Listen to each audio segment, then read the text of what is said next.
Salut, c'est Yarots pour BGP Music Live. Vous pouvez présenter le groupe pour ceux qui ne connaissent pas? Eh ben, Yarots, c'est un groupe de punk hardcore, metal, metal extrême, un peu post-metal, post-hardcore. C'est très défini. On a un peu du mal, je t'avoue, à définir notre groupe. On va dire que c'est du métal plutôt extrême. Et donc, c'est un groupe qui existe depuis 2019, qui existait avant sous le nom de The Third Eye et qui est depuis 2020 sous le nom de Yarots. Nous sortons notre premier album le 23 mars de cette année. Et nous sommes un trio, je pense que j'ai oublié de le dire. Moi, Fabien, guitare-chant, Vincent qui est ici présent, basse-chant également, et puis Enzo à la batterie. Voilà, je pense que j'ai fait le tour. Et comment ça s'est passé pour le changement de nom?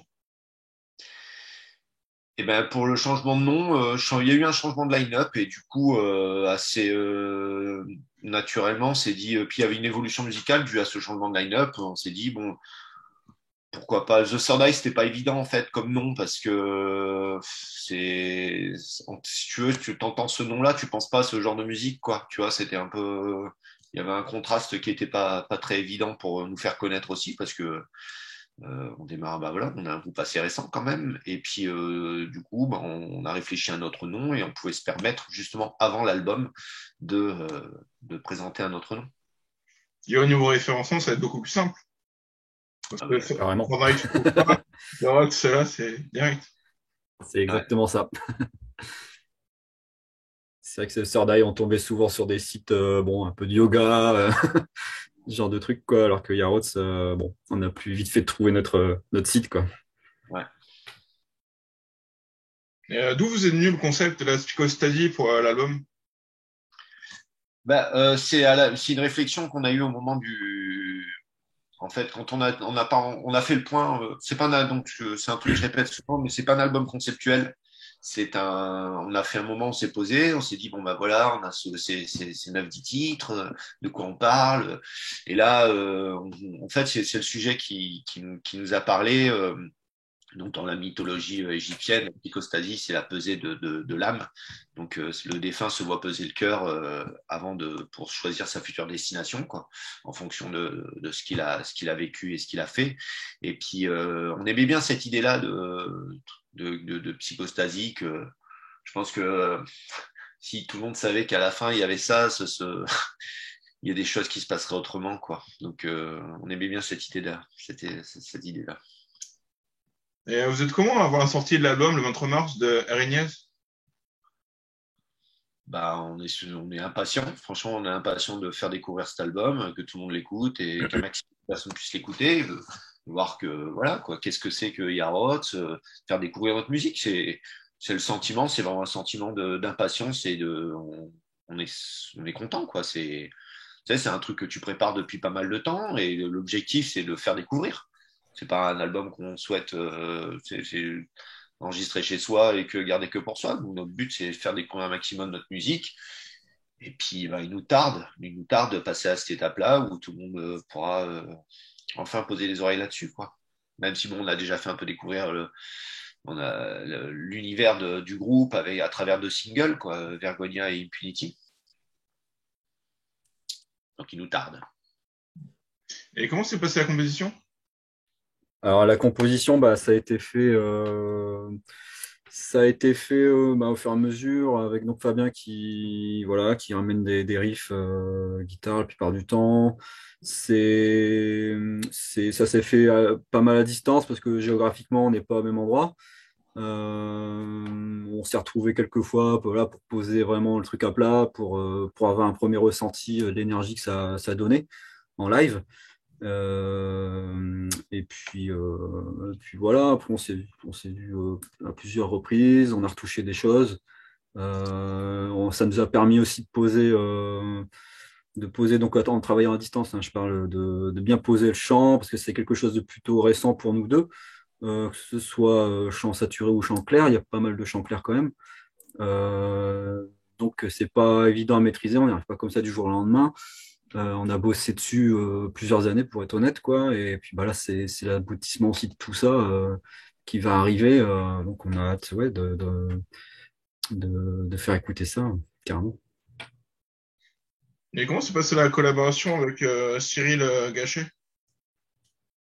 Ben, Ciel Gâché, c'est quelqu'un que on a rencontré pendant les pré-prod. En fait, donc le groupe a été suivi, a eu un accompagnement par le département des Landes parce qu'on a gagné un tremplin en mars 2019. Et, et donc, du coup, pendant cet accompagnement, étant dans le sud-ouest, Cyril Gachet également. Et en fait, à un moment, bah, il a fallu essayer de faire des pré-prod, des maquettes. Connaissait bien Cyril parce qu'il était un peu dans ce réseau-là. Et puis, donc, on nous l'a proposé. Il y a eu un très bon feeling, tu vois. C'était un peu le but, c'était d'essayer de trouver quelqu'un avec qui on aurait pu bosser pour l'album. Donc, on a fait deux pré-prod, en fait, avec lui. Et puis, il y a eu vraiment un feeling qui s'est très bien passé. Bah, Cyril, tu vois, là, il a combien? Il a 20 minutes de chez moi là actuellement. Donc ce rapprochement a permis aussi de travailler plus facilement, de pouvoir aussi peut-être travailler un peu plus dans le temps. Que c'est une session si tu vas à Saint-Pétersbourg pour enregistrer avec un mec que tu connais pas, c'est pas évident quoi. Là on a pu apprendre à se connaître et puis aussi de voir où est-ce qu'on veut aller avec cet album, qu'est-ce qu'on veut, comment on veut faire sonner les choses quoi. Et puis donc non, j'ai eu un très bon feeling et on est super content du résultat avec Cyril, quoi. Je trouve qu'il y a vraiment un vrai bon gros son sur l'album, sur tous les instruments. Ah, merci beaucoup. Merci beaucoup. Bah ouais, c'est bon, en trio, c'est pas parce qu'on est trois qu'on ne peut pas faire sonner les choses assez, je veux dire, c'est intéressant en fait, parce que en étant trio, la basse, elle a une autre place en fait. Tu vois que, et là, si tu regardes bien, on a vraiment la guitare, la basse, qui ont un équilibre vachement important, et puis ça permet du coup d'avoir un peu ce côté massif sur certains passages, et puis pour pouvoir travailler justement des harmonisations, des arrangements justement juste en guitare basse, tu vois. Et ça, c'est cool. Et ça, Cyril, je trouve qu'il a vachement bien retranscrit, parce que si tu écoutes bien la prod, elle est vachement dynamique. Je veux dire, ça envoie parce que il a su justement, on s'est assez côtoyé, il a assez côtoyé le groupe, il a un peu vu, il a vu les compos évoluer aussi pour pouvoir justement y mettre sa contribution et puis faire évoluer le projet, quoi. Et il a mis vraiment des atouts en valeur. C'est sur des détails après, hein, mais avec du recul, en écoutant, on se dit, ah ouais, putain, il avait raison de faire telle ou telle chose, et puis de nous avoir proposé différentes techniques, différentes méthodes, en fait, au moment des prises de son, par exemple. Et il y a Alan Douche qui est venu faire le master. Ouais. Bah, Cyril travaille beaucoup avec lui. Et nous, on avait déjà bossé une fois avec lui, avec un de nos autres projets, il y a longtemps, hein, avec Generali, premier album, Hannibal ad Portas. Et on a été super contents du travail avec Alan Douchiz. En fait, le mec perçoit vraiment directement ce que tu as envie, comment tu veux que ça sonne, quoi. C'est dingue, quoi. Il apporte vraiment une plus-value à ton truc. C'est assez dingue. Parce que beaucoup de personnes ne se rendent pas compte, en fait, de l'importance d'un mastering, quoi. Et parce qu'on entend toujours parler d'enregistrement, de mixage, mais le master, c'est hyper important. Et puis bon, après, en termes de référence, bon, Alan Douchiz, c'est quand même des trucs monstrueux, hein, Mastodon, Converge, Dillinger Escape Plan, et des tas de trucs, quoi. Je veux dire, c'est impressionnant, quoi. Et il prend ça à cœur et tu vois vraiment qu'il fait ça de façon consciencieuse et c'est pas parce que tu as un petit groupe du Sud-Ouest qui va bâcler le truc loin de là, quoi. C'est vraiment, et je trouve qu'il a réussi à mettre, comme Cyril en plus travaille très souvent avec lui, il sait un peu comment Alan bosse et du coup, il sait comment lui présenter les choses de façon à ce que, en fait, Alan derrière, il arrive et puis il upgrade tout ça, quoi. C'est vraiment cool, ça. Et là, ça donne un album hyper défouloir. Ah ouais, bah ouais, ça c'est dans à travers les compositions, c'est vrai que c'est ce qu'on aime bien, quoi. On aborde la musique de façon très exutoire et du coup, quand on a envie que ça tabasse, et ben voilà, c'est parce qu'on a ce besoin-là aussi de faire ce genre de musique, quoi. C'est quoi vos inspirations? Parce que d'un côté, Je trouve que sur Infinity, parfois t'as un côté Nostromo dans la guitare. Après, c'est par rapport à un côté des riffs à la Exploited. Ouais, bah, Dans une chanson, il y a plein de mélanges. ouais, bah après ça brasse large parce que aussi nos influences, c'est ce qu'on écoute, ça brasse très large, quoi, tu vois. Et notre mot, ouais, c'est bien. C'était une des rares personnes à avoir capté, tu sais, ce côté blast avec la guitare un peu ta ta ta ta ta ta ta ta ta. Et ben ça, c'est tous ces trucs un peu chaotiques qu'il y avait dans les années 2000, tu vois, comme tu peux avoir sur l'album I Sort de Nostromo, tu vois. Et, euh, et ouais, ça, c'est des trucs qu'on aime bien, quoi. Et ouais, bah après, c'est vrai que notre musique, c'est ça, c'est assez vaste au sens parce qu'on ne se met pas de barrière, quoi. Hein, Vincent, je sais pas ce que tu en penses. Ouais, ouais, après les inspi, bah, on écoute des trucs très posés, très calmes aussi. Enfin, nous, on n'est pas du tout limité à un style. On prend la musique là où elle est bonne, en fait. Voilà, c'est ça, les inspi. Ça peut être une voix, tu vois, une voix féminine, par exemple, qui peut t'inspirer un sentiment. Voilà, ça peut être un peu tout. Là, on peut retrouver un petit peu de Cult of Luna, peut-être, un petit peu de Unsane à travers la basse. On essaye de s'inspirer des bonnes choses un peu partout, quoi. Parce que t'as un des riffs aussi de guitare de Infinity qui m'a fait penser à Beat the Bastard de The Exploited. Ah ouais, ouais, ouais. C'est comme une Ouais, suite de course à un moment donné, tu vois. bah, ça, c'est ce côté punk hein, qu'on aime bien, quoi. Chez The Exploited, t'as vraiment ce côté punk, mais pas punk. C'est du punk très agressif, en fait. Et ça on aime bien. C'est justement ce mélange qu'on essaye de faire. J'ai eu ce retour-là à un moment à un concert des rares concerts qu'on a fait juste à la fin du Covid là. Et en fait, un gars qui vient voir, mais tu vois le mec avec le t-shirt Meshuggah, tu vois le cheveu hyper long et tout, et puis il me fait ouais, moi d'habitude j'aime pas le punk. Je fais, ah bon c'est comme ça qu'il disait. Là. Je fais ah mais vous c'est cool, vous le faites bien. Bon bah je fais bah j'ai tout gagné parce qu'en fait c'est vraiment, je veux dire on aime le punk, on aime toutes les formes de punk, mais on aime aussi les trucs vachement agressifs et on essaye de mélanger les deux, quoi. Alors, on essaye de façon non spontanée, tu vois, on se dit pas, ah oui, bah là, faut qu'on mélange ça, comme ça. C'est ce que, en fait, c'est ce qu'on écoute, en fait. Et c'est ce qui se ressent dans la musique. On fait ce qu'on aime bien écouter et c'est ce qu'on aime bien en général, quoi. C'est ce crossover un peu à la fois de punk et de métal extrême, quoi. Je trouve ça très fort d'avoir réussi à faire ce mélange en un morceau. Parce que sur un seul morceau, tu peux ressentir beaucoup de choses, même en live. Ouais, ouais, Parce que quand tu es sur un peu punk, t'es plus rageur. ouais, C'est un peu, Mm. Nostromo, c'est un peu plus la rage renfermée, tu vois. ouais. Ouais, c'est une bonne définition, ça, la range enfermée, ouais. C'est vrai, t'as raison.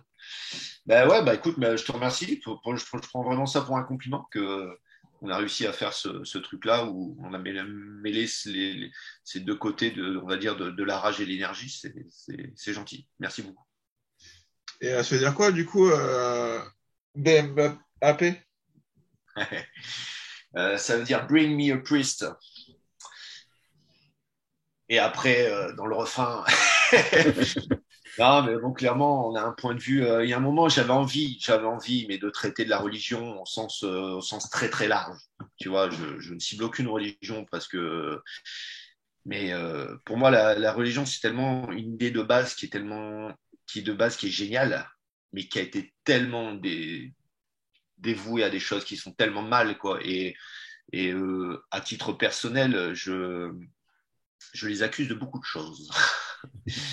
Et donc, ce titre-là, Bring Me a Priest, c'est vraiment où, voilà, quoi. Il y a un moment, tu sais, tu fais le point et tu dis, mais c'est pas possible, mais en fait, ils sont responsables de ça, ils sont responsables de ça, ils sont responsables de ça, mais c'est, tu vois. Et dans ces textes-là, j'avais vraiment envie voilà, de dire, je suis pas content. C'est j'ai rien contre la religion en soi, parce que la religion en soi, comme je dis, même moi, un jour, je peux être amené à me tourner vers la religion, parce que c'est quelque chose, c'est comme une béquille, quoi. Je veux dire, les humains, je pense qu'à un moment, ils ont besoin de cette chose immatérielle pour pouvoir s'appuyer. mais peut-être pas comme ça, quoi. Tu vois. Donc, c'est un peu ce que j'ai voulu retranscrire dans ce texte-là, quoi. Même par rapport à ce qui a été fait dans l'histoire au Moyen-Âge, guerre de 100 ans, Inquisition et tout, c'était pas comment ils ont fait, quoi. Non, mais tu prends l'histoire, le début de la religion jusqu'à encore aujourd'hui. Je veux dire, aujourd'hui, je veux dire, on est les premiers moi, on se dit, mais comment on peut encore traiter la femme comme on la traite aujourd'hui? Et si on la traite ainsi, c'est tout simplement parce qu'en fait, ces mecs-là, c'est les religions qui ont codéifié notre société et de façon à ce que tu as un patriarcat qui est imposé. Et ça, alors, peut-être des gens ne sont pas d'accord avec moi, mais moi, je te dis clairement, c'est eux. C'est pas, voilà. Bon, c'est pas, oui. Alors, dans tous nos textes, on a ce côté-là un peu où, voilà, quand on n'est pas content, ça nous fait chier, quoi. Tu vois? Ben, on essaie de le retranscrire en texte, quoi. Et comment y Des constats. arriver? Ah, vas-y, Ouais. excuse-moi. Non, je dis, c'est juste des constats en fait, hein. Les textes qu'on fait, c'est des constats. Ça nous aide aussi à se rendre compte un peu de la situation, quoi, de se placer nous-mêmes dans cette société et puis d'essayer de trouver des explications, tout simplement. Donc, comment arriver à Christian Andrew de Gojira sur Shadley Sangar? Ben, Christian, en fait, quand en 2019, on a gagné le tremplin pour l'accompagnement avec le département, en fait, il était parrain de cette édition. Et donc, ben, on a pu sympathiser avec lui, on a pu justement, on a pu le côtoyer un peu, prendre aussi un peu de ses expériences. C'est quelqu'un d'une humilité, mais juste incroyable. Quand tu vois ce qu'il a fait et que ce mec, franchement, c'est juste incroyable d'être à ce niveau-là et en même temps aussi humble. Et donc, du coup, il nous a conseillé tout ça. Puis à un moment, dans la composition de l'album, tout ça, je lui dis, bah, Christian, franchement, serait cool en fait que tu fasses un featuring, quoi. Bon, il m'a dit, bah oui, on verra. Bon, après, c'est des mecs qui sont hyper bookés, hein, quand même. Tu vois, on parle pas de, on parle quand même d'un groupe qui est le plus grand groupe de métal au monde aujourd'hui, quoi. Et puis, en fait, à un moment, on a fini, on n'a pas fini, on a attaqué le mix. Et puis, je reçois un message de Christian, il me fait, bon alors, on le fait ce feat? Ah bah, je lui dis, mais carrément, carrément, en plus, il y avait, tu vois, à chaque fois que j'entendais ce morceau-là, ce passage-là, je me dis, putain, il manque un truc, ce serait bien qu'il y ait tu vois, un petit truc en plus, quoi. Et puis voilà, il nous a fait le plaisir de faire cette participation, et de façon simple, c'est incroyable, quoi. Enfin bref, c'est une très, très, très chouette rencontre, Christian. Voilà. Et comment ça s'est passé cette recherche du son du groupe? Et ben, tu vois, avec Cyril, c'est ça qui nous a plu, c'est qu'en fait, on n'est pas parti en se disant, on veut que ça sonne comme ça. Et lui, c'est pas trop, il a un peu cette approche Albini, c'est-à-dire que ben faut que ça sonne comme le groupe sonne en fait, tu vois. Bon, bien sûr, hein, je veux dire, c'est sûr que je veux dire, la prod, mais c'est vraiment, le but, ça a été de chercher un truc qui nous est authentique et qui nous appartient en fait.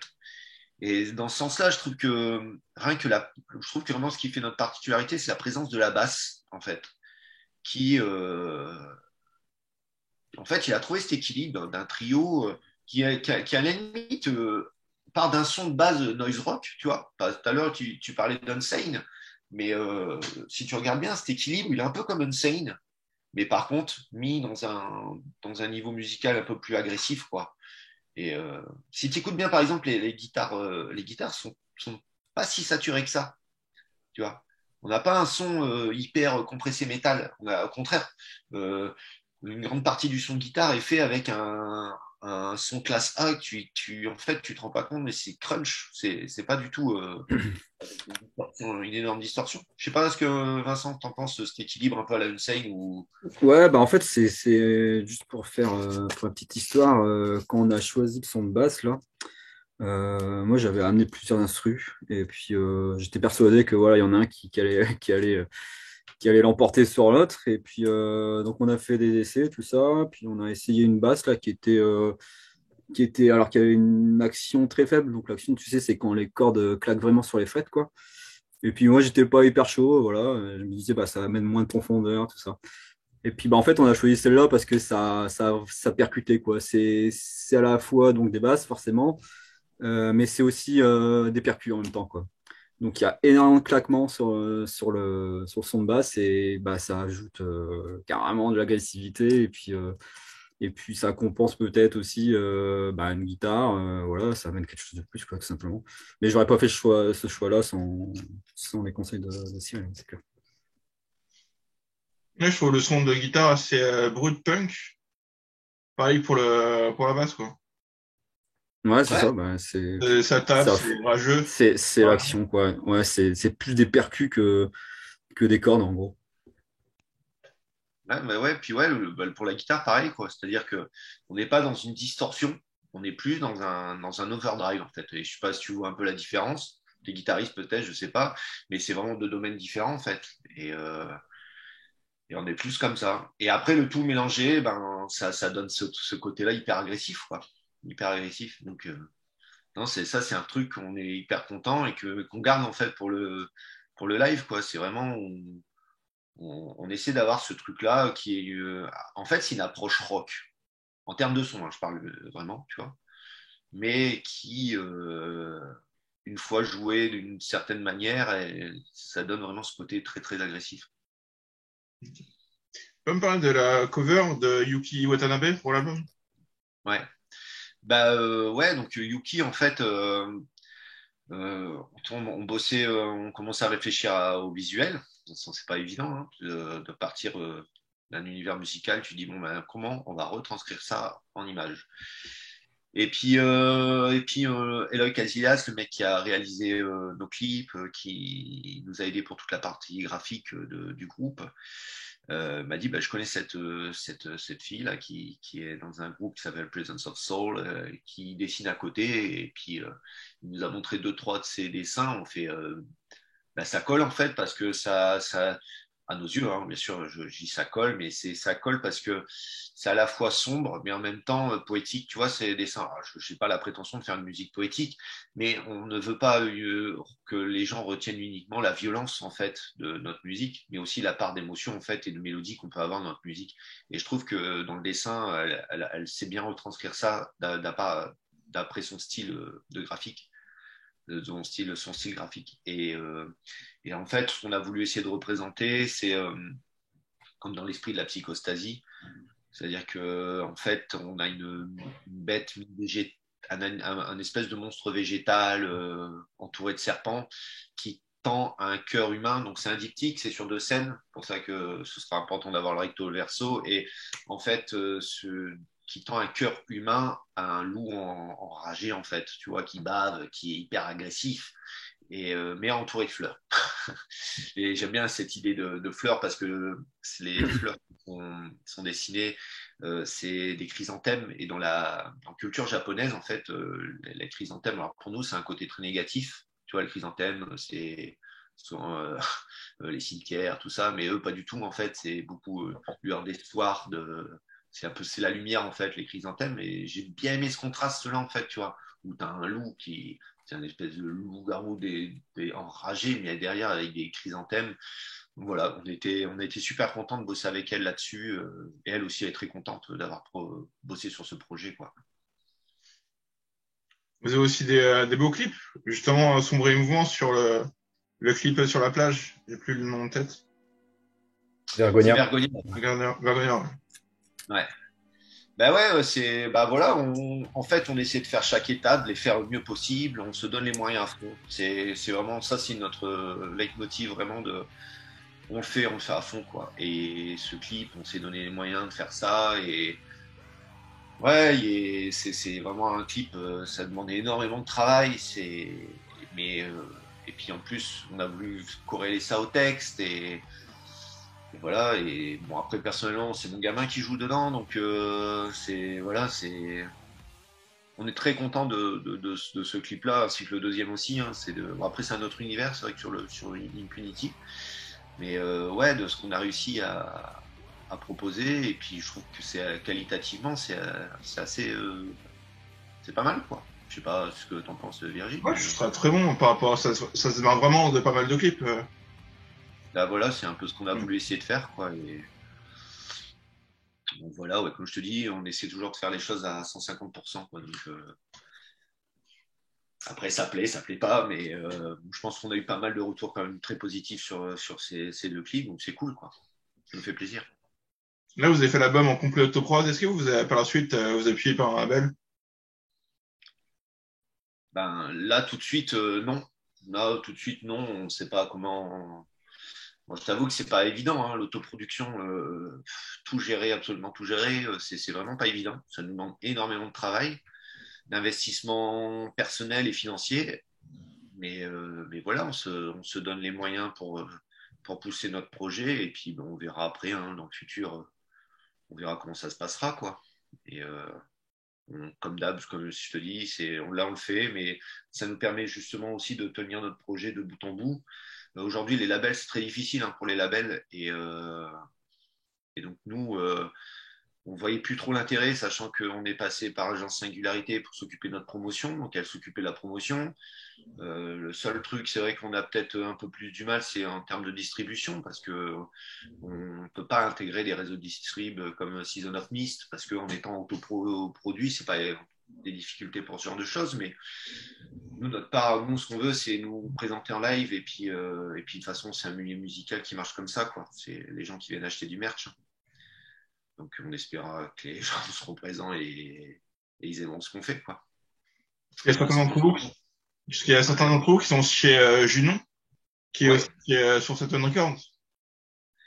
qui sont chez, ouais, c'est ça, sur Saturn Records, ouais. Bah, nous deux, en fait.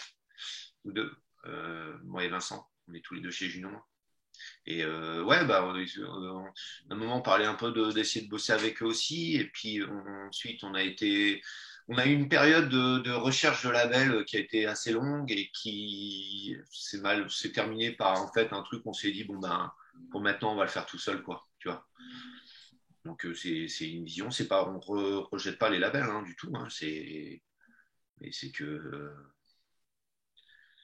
ouais, on s'est tourné vers ça parce que ben, aujourd'hui, c'est dur d'avoir un label qui fait vraiment le travail à 100% d'un label, de ce qu'est un label.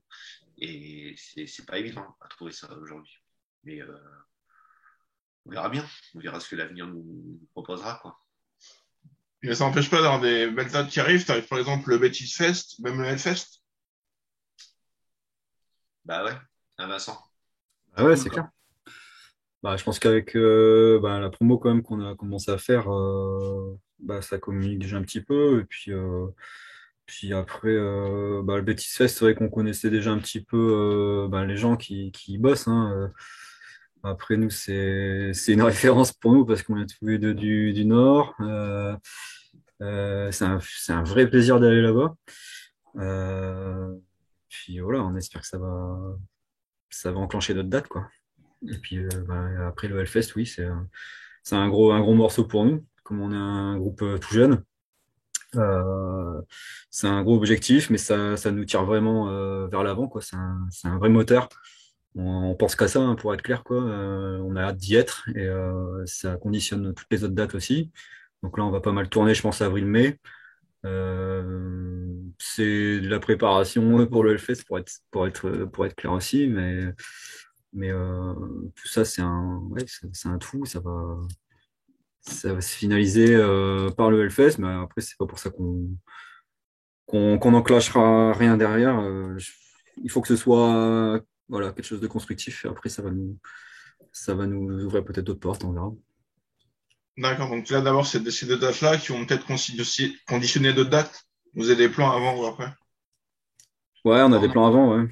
Voilà, on n'est pas capable de dire exactement parce que c'est en train d'être booké, mais clairement, avril-mai, ça devrait bien tourner.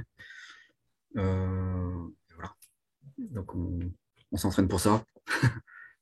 On s'entraîne Ouais, pour ça. le live, c'est vraiment une part qui pour nous est hyper importante, hein, parce que on construit vraiment notre musique aussi pour pouvoir après l'exprimer en live. Et c'est vraiment une dimension qui est très, très, très, je le répète, importante pour nous. Et pour ça, il nous tarde, hein, quoi, de sortir de cette période en plus qui a été compliquée. On n'a pas pu s'exprimer. Et puis, Donc voilà, c'est déjà cette date d'ouverture, là, le 9 avril à Cambrai. C'est bien, c'est génial. Franchement, quand ils nous ont contactés, on a trouvé ça génial parce que on va démarrer la saison comme ça. Et c'est déjà top. On a déjà eu l'occasion de le faire une fois avec le projet Général Lee. Et c'est énorme, hein, le Betis Fest. Hein, c'est un super festival. Donc voilà, on prépare la saison là et on commence déjà à envisager un peu l'automne parce qu'il faut s'y prendre un peu à l'avance. Mais ouais, c'est une période, hein, je vous répète, très compliquée. Beaucoup de groupes sont sur la route, beaucoup de groupes ont reporté les dates, tout ça. Mais voilà, on a espoir de pouvoir s'exprimer et on fera tout pour, quoi. Là, j'ai vu, vous avez des précaux au niveau des vinyles, des albums, des bundles. Ouais, bah ouais, mon ami.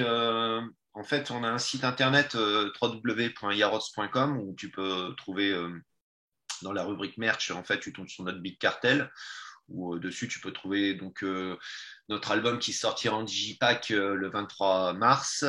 Il y a déjà du merch qui est en précommande et qu'on mettra en distribution à partir du 23 mars.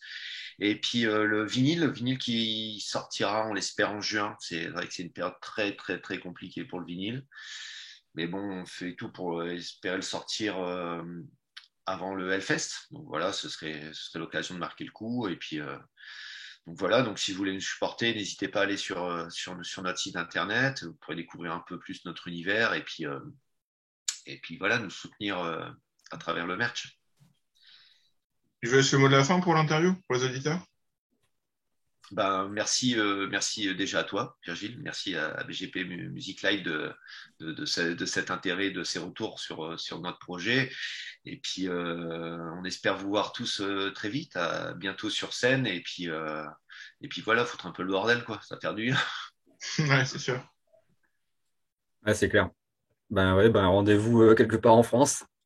Et Voilà. puis dans de bonnes conditions, ouais, ça va faire un bien fou quoi de pouvoir enfin s'exprimer, on va dire, de manière non bridée.